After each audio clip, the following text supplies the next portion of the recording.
Hello everyone, Zarkinpachi89 here again with another deck tech I'm going to be doing. This one is going to be a red-green Devotion to Xenagos deck, and that's what I call it. Um, Obviously, same basic concept of Devotion. This one's going to be mainly green, but if needed, there's enough in there that you can get Nykthos to be making more than 3 mana if you use it. So anyways, we'll get right into it. Our first cards are pretty much all mana creatures. We got 4 Elvish Mystics, tap for green. Everyone knows what this is pretty much. It's new Llanowar Elves. I originally had Sylvan Caryatids here for those instead of the Mystics, but I feel like having the 1-drops are pretty nice in here. Especially going turn 1 that into turn 2 one of these later on. So I don't know, we'll see. We'll see how it works out. I mean, if they don't reprint Stomping Grounds, not Stomping Grounds, but a dual land to replace Stomping Grounds in M15, I might have to put the Sylvan Caryatids back in. So we'll see how it goes. Anyways, next we have the Satyr Hedonist. I really like this card. I think it's really good in this deck in particular. Any deck that can run it that is going to be greedy, that can put out a 5-cost creature on turn 3, it's pretty awesome. But it is a greedy card because it's a one-time deal. It isn't a mana ramper for more than 1 turn. So it just if you feel like being greedy, it's a good way to go. And I like the card, so anyways, yeah. But what it does is, I'm sure you can read it, but you pay a red, you sacrifice it to add 3 red to your mana pool. So play it on turn 2, on turn 3, you pay a red and you sacrifice it, you add 3 to your mana pool, and then you already still have the 2 lands left.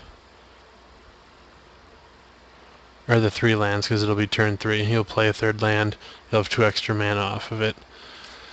Anyways, Voyaging Satyr, this is our 2 mana ramp guy. He also works with Nykthos, like most people know, to be able to use your Nykthos Devotion ability over and over again, or multiple times. And he's a 1/2, which he's an okay blocker for a 1/1, or 4 1/1s. I might add another one of these and take out a Courser of Kruphix. I'm not sure how I feel about the Courser yet. It's a good card, but I feel like having the 2-drop ramp is really nice too. So next is Courser. The 2/4 big defense, helps you block against early aggro. Play with the top card of your library revealed. You may play the top card of your library if it's a land card, and whenever a land enters the battlefield, you gain a life. It just kind of helps you cycle through your deck faster. It's more important to be playing lands off the top of your deck than out of your hand, because that way you at least keep cards in your hand to be able to, in case they're playing against a deck that makes you discard cards, or like not like Thoughtseize type discard, but if there's anything that makes you discard X number of cards, it's nice to have the lands in your hand to discard. And the life gain is nice too. The only positive reason to have more than 1 out is just gaining more life off the lands that you drop. And that's kind of the other reason I kind of want to drop one for another Satyr to get my 4-drop rolling out. Next we have Boon Satyr. He's really cool. I don't know how I feel about him in the deck yet. He's nice to make my smaller creatures worthwhile. He's also nice just to drop on turn 2 off an Elvish Mystic turn 1, because a 4/2 on turn 2 is pretty good for playing aggressive. But anyways, he has Flash, so he's a 4/2, cost 3. You can play him at the end of their turn if you want, and he also has Bestow to bestow onto a creature to make them bigger. We're going to skip this one for now. We're going to go to this card. Citizen Tactics. 2 mana. Until end of turn, any number of target creatures you control or each get +1/+1 and gain. Tap, this creature fights another target creature. And then the strive ability is only 1 green for each creature beyond the first. This card is really good. This card can cause situations where it's a one-sided board sweep, especially since you have 2 different gods in this deck, which you can see right next to there, which are both indestructible. And if they're both creatures at the time, this basically just says, you know, for each of those gods, you just kill another creature, basically. And you also have big creatures in this deck that are going to be able to kill off other things as well. This card's really good. It's instant speed. It helps you get rid of creatures that you might not have been able to before. If you don't have any flyers out, they have a flyer. You have your ground creature, let's say your Pelucranos or your Xenagos fight their Stormbreath Dragon or their Desecration Demon. It's a good card. I like it. I'm only learning 2. I think I have 2 in the sideboard as well. Yeah, I have 2 more in the sideboard against other creature decks because it's a good card against other creature decks. It's nice to run a whole 4 of them. Next we have Xenagos the Reveler. It's a pretty good planeswalker. We'll see how things shape up. I do really like him in this deck in particular because I'm going to have a lot of creatures, and then he does make creatures to give more mana. Honestly, the only time you ever really make a satyr in this deck is when you first play him, because usually you'll ramp into him. You'll play a 2-drop ramp spell, or a 1-drop ramp spell, and you usually play him on turn 3. But you need some way to protect him right away, so you make a 2/2 red and green satyr creature.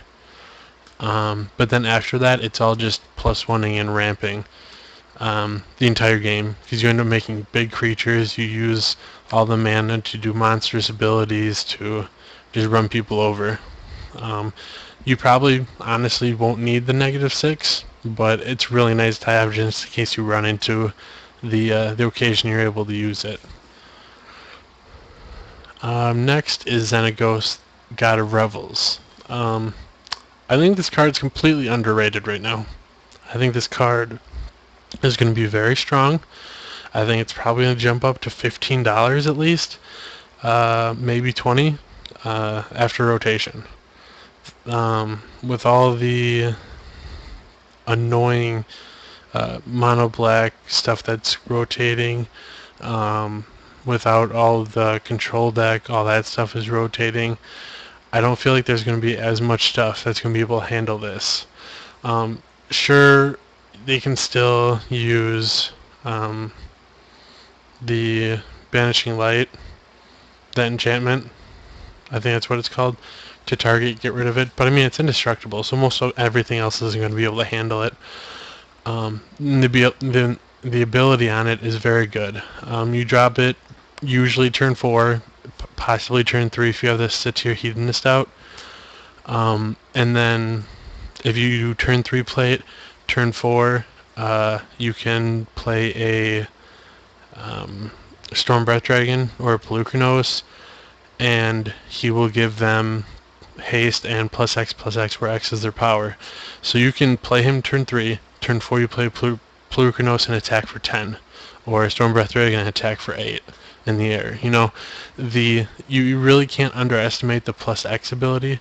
And even late game, if you have Xenagos out and you drop a Nihilea, and her Devotion makes her a creature, you have a 6/6, so it's a 12/12 indestructible creature with haste if he's in play. So I think he's really good. He's really the core of this deck. He really makes it run really well, and he really helps you finish the game quickly. Next is Nihilea. I have 2 of them in here. Part of me wants to run a third one somewhere. I like the card. I think that the Devotion is almost always on. I mean, honestly, when it comes down to it, there's not really that much removal to get rid of it. I think it's better if you're making a strict green Devotion deck. That's why I'm hesitant on not running a third one, because then you can run 2 drops that are double green, there are plenty of other things you can make to ramp the devotion up a lot faster to make it more useful. Um, but in this deck, I mean, honestly, all it is most of the time I'll have devotion. If not, I'm still giving my big creatures trample, and that's the most important part. And then I can also pump a creature. Next we have Pelucanos and Stormbreath Dragon. They're both pretty self-explanatory. They're the big monsters in the decks, and red-green monsters and Jund monsters right now. Pelucanos is really good against smaller creature decks because you can wipe out their boards with it, with the monstrosity ability. He's just a 5/5 for 4 mana, and that makes him awesome. And then Stormbreath Dragon, Pro White, Flying Haste, and he can hit them in their hand when he monsters. So they're really good cards. They really take over games. They really end games quick. And then lastly, this one. Sorry about that. I'm not sure yet about this card. It costs 6. It's not that hard to play. It's really good if I have the devotion to be using Nykthos to bring it out as a 7/7. If Xenagos is out, he gets the +7/+7 and haste, and if Nile is out at the same time, it's a 14/14 trampler with haste. That's ridiculous, and the monster's ability is pretty ridiculous if you have the mana for it, making all those creatures, and it's really nice. The thing is, though, I just realized when I was going through the spoilers, I saw that Terra Stomper is being reprinted. And these might be replaced with Terra Stompers because, I mean, those cost 6 as well, but they're 8/8s with trample that can't be countered. It might honestly just be strictly better from the point of view that it can't be countered and it already has trample on it. Whereas this requires the extra cost to have the ability work to make all the other Hydras. And to give it trample, I have to have Nile out. So it's kind of, I'm back and forth on it. I kind of like it, but I think Terra Stomper will be better in this deck. Plus, the Terra Stomper has a 3rd green in the mana cost, which will help with the devotion to make more mana too. Which will work better with Pelucanos and stuff of that nature. Next, we have all our lands. The Temple of Abandon. The green-red temple, Scry one, all the Scry lands. Honestly, they're good. They're not bad. If anyone says they're bad, they're wrong. That's all it comes down to. Being able to Scry for free is amazing ability.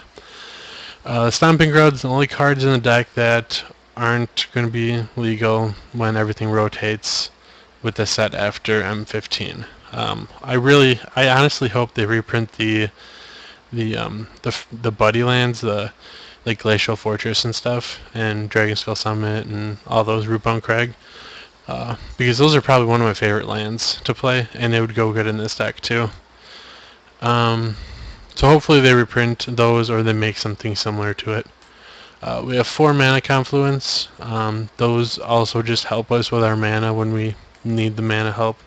If they don't make any dual lands in the M15 core set, you're going to need these for sure. The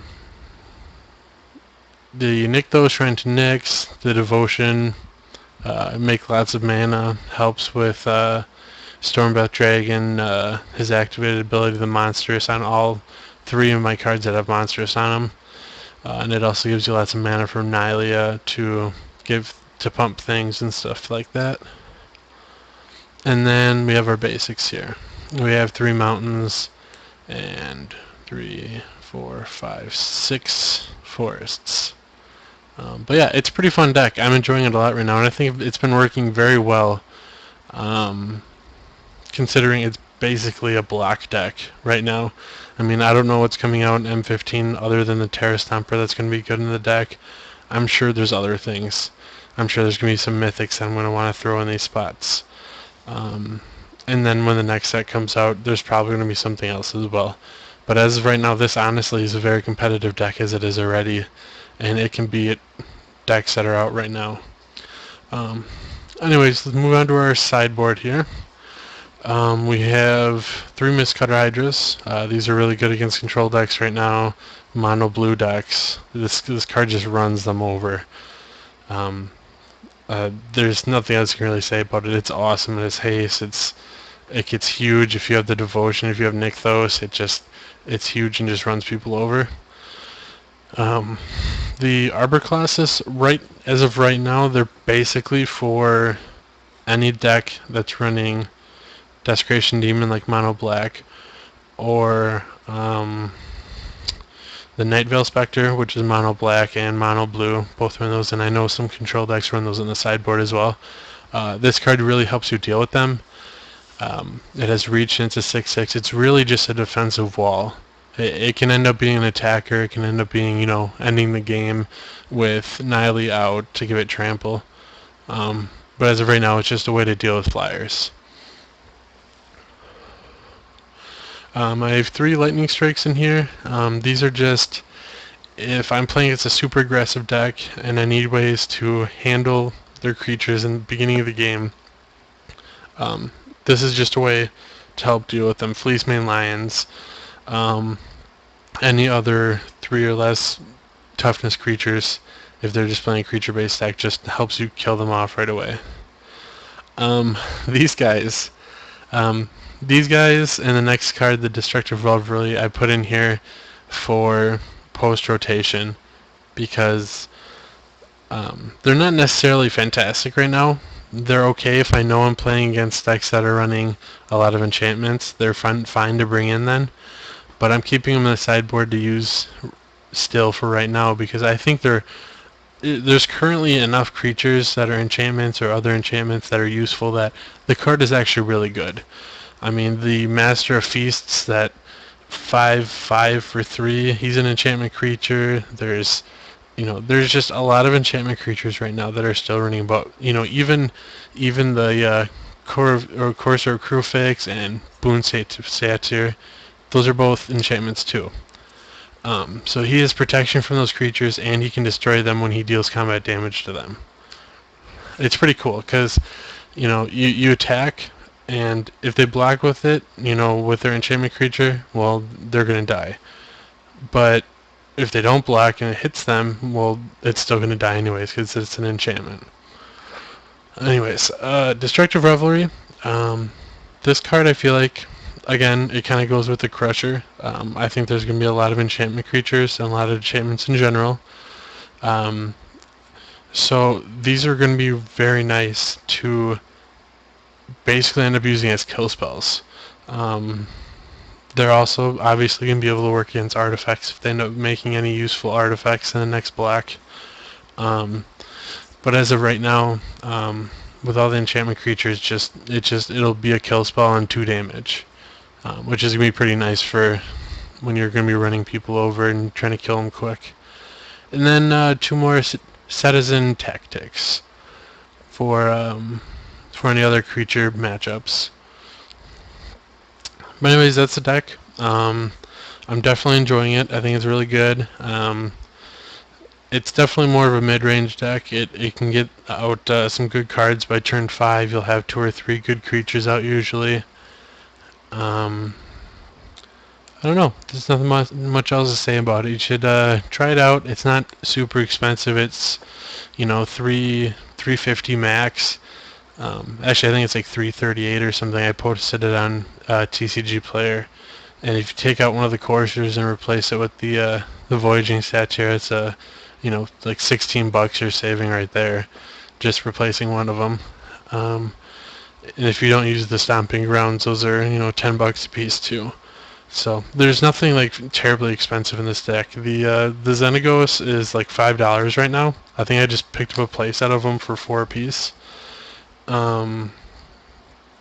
So he's definitely one of those cards I feel like is going to go up in price. I think it's going to be a $15 rare, or it's $15 mythic as soon as people start realizing, oh hey, what are we going to do after rotation? This is something I like to prepare for, a couple of months in advance. So I definitely think he's going to go up in price. His ability is fantastic. He's really good for aggressive decks early in rotation. People always end up playing aggro decks right away. And when people start playing aggro decks right away, they start looking for cards like this, or they start looking for really cheap cards to kill really quick. But you know what beats those aggro decks? Mid-range decks. Mid-range decks always end up having that little bit more than the aggro decks do. So this deck will end up pushing over the top, and this deck's going to be good for a very long time. So make sure if you like the video, if you like the deck, make sure to subscribe below, like the video. I stream on Twitch as well. You can come over there. I'm going to be streaming some Magic on there as well. I definitely appreciate everyone that comes to watch the video, and then I will see you guys next video. I'm not exactly sure which deck I'm going to make yet, but we'll work on that. Thank you for watching.